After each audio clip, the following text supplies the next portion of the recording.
The very opening adagio has got this really almost ugly, pugnacious quality to it, driving us to the next jarring forte. No one can doubt his genius, but he was always in ferment.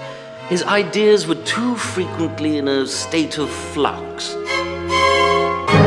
lack that sense of unity, that clarity and directness of presentation, which we rightly admire in the works of, for example, Mr. Haydn.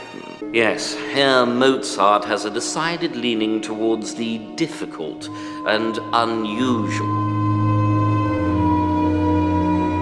Perhaps one might say his music was too highly seasoned. Well, the critics missed the point. The opening may be difficult and unusual, but here's this charming allegro section which follows it, which wouldn't have half the potency it does had it not been preceded by that jarring opening material. Such a key for Mozart, this, that you put two characters side by side, and it's all about the particular oil they give off when they're applied to each other.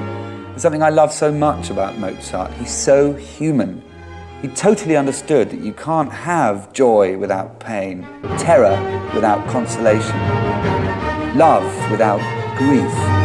One of the last things he told us that night was how bitterly he regretted leaving us, his wife and children, without being properly provided for.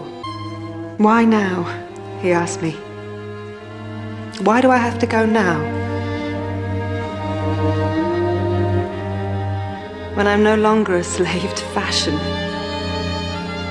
no longer chained by speculators, when I can compose freely and independently whatever my heart dictates.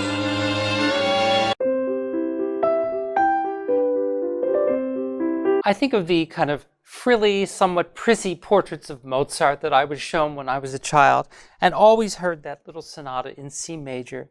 And somehow the character of Mozart came across as very proper, lots of lace, very kind to his sister and his father and to small animals, and very, very harmless. Of course, the real Wolfgang Mozart had many, many more sides than that. You can get into a lot of trouble playing this piece. You find yourself in the trouble of perhaps being in the wrong key, the wrong place at the wrong time,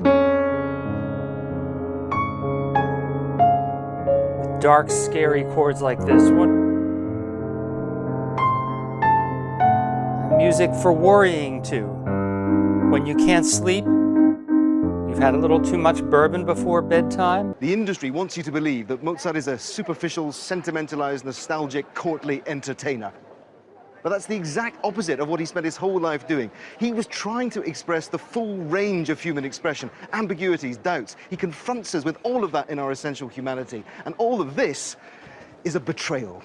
But it's not the numbers that excite violinist Nicola Benedetti, it's the wildness of that solo part, the different characters he's creating in just a few seconds of music.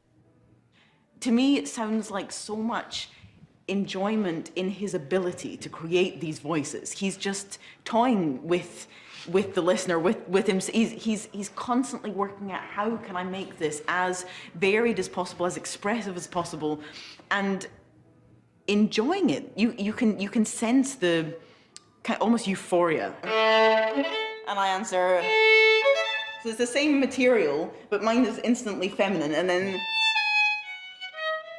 again low, and then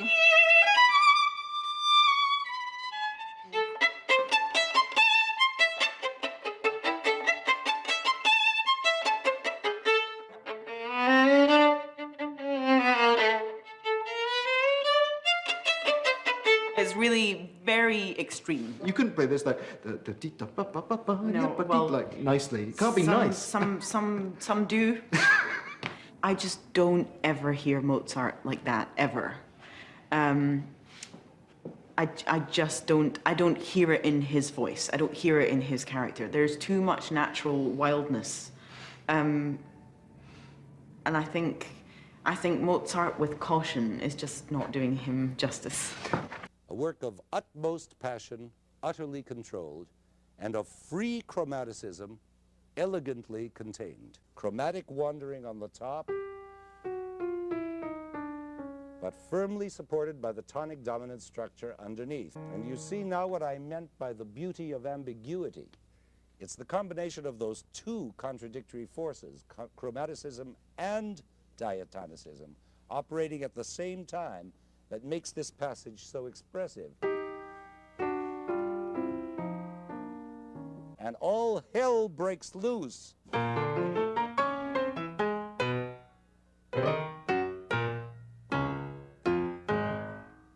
Do you realize that that wild atonal sounding passage contains every one of the 12 chromatic tones except the tonic G? It could easily pass for 20th century music if we didn't already know it was Mozart.